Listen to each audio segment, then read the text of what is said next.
ನಮಸ್ಕಾರ. ನಾನು ಇವಾಗ ಉಪ್ಪಿಟ್ಟನ್ನು ಮಾಡುತ್ತಿದ್ದೇನೆ, ನೀವು ನೋಡಿಕೊಂಡು ಮಾಡಿ. ಉಪ್ಪಿಟ್ಟಿಗೆ ಬೇಕಾಗಿದ್ದವು ಸಾಮಗ್ರಿಗಳು ಇವಾಗ ನೋಡಿ. ಇವಾಗ ಶೇಂಗಾ ಇದೆ, ಮತ್ತು ಕರಿಬೇವು ಇದೆ, ಟೊಮ್ಯಾಟೊ ಇದೆ, ಕೊತ್ತಂಬರಿ ಇದೆ, ಈರುಳ್ಳಿ ಇದೆ, ಮೆಣಸಿನ್ಕಾಯಿ ಇದೆ.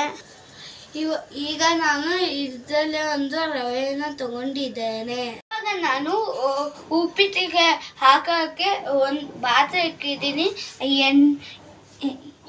4 ಸ್ಪೂನು ಎಣ್ಣೆಯನ್ನು ಹಾಕುತ್ತಿದ್ದೇನೆ. 1 ಸ್ಪೂನು, 2 ಸ್ಪೂನು, 3 ಸ್ಪೂನು, 4 ಸ್ಪೂನು. ಇವಾಗ ನಾನು ಶೇಂಗಾವನ್ನು ಹಾಕುತ್ತಿದ್ದೇನೆ.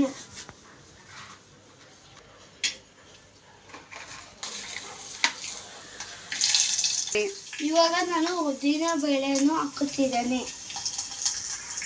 ಇವಾಗ ನಾನು ಹಸಿಮೆಣಸಿನಕಾಯಿ ಹಾಕುತ್ತಿದ್ದೇನೆ. ಇವಾಗ ಈರುಳ್ಳಿನೂ ಹಾಕುತ್ತಿದ್ದೇನೆ. ಸ್ವಲ್ಪ ಫ್ರೈ ಮಾಡಬೇಕು.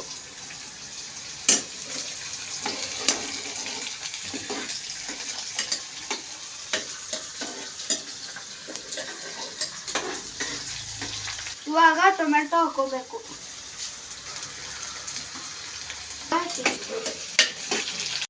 ತಕ್ಕಷ್ಟು ಉಪ್ಪನ್ನು ಹಾಕುತ್ತಿದ್ದೇನೆ. ಇವಾಗ ನಾನು ರವೆಯನ್ನು ಹಾಕಿರ್ತೀನಿ.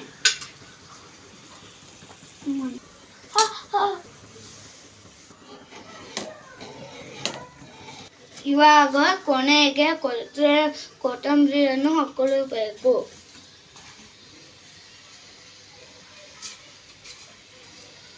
5 ನಿಮಿಷ ಮುಚ್ಚಿ ಬಿಡಬೇಕು. ಇವಾಗ ನಾವು ಅಡುಗೆ ಮಾಡೋದ್ರಿಂದ ಟೇಸ್ಟ್ ಆಗಿರುತ್ತೆ. ನೀವು ಟ್ರೈ ಮಾಡಿ ನೋಡಿ. ಆಹಾ, ಉಪ್ಪಿಟ್ಟು ಗಮ್ಮಂತ ವಾಸನೆ ಬರ್ತಿದೆ ನೋಡಿ. ಉಪ್ಪಿಟ್ಟು ಚೆನ್ನಾಗಿ ಬಂದಿದೆ. ತಟ್ಟೆಗೆ ಹಾಕೊಂಡು ಟೇಸ್ಟ್ ಮಾಡೋಣ. ನೀವು ನೋಡಿ ಟ್ರೈ ಮಾಡಿ, ಎಲ್ಲರಿಗೆ ಶೇರ್ ಮಾಡಿ.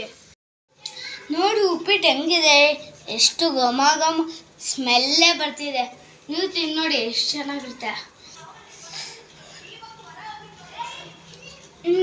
ಆಹಾ, ಎಷ್ಟು ಟೇಸ್ಟ್ ಆಗಿದೆ, ಸೂಪರ್ ಆಗಿದೆ.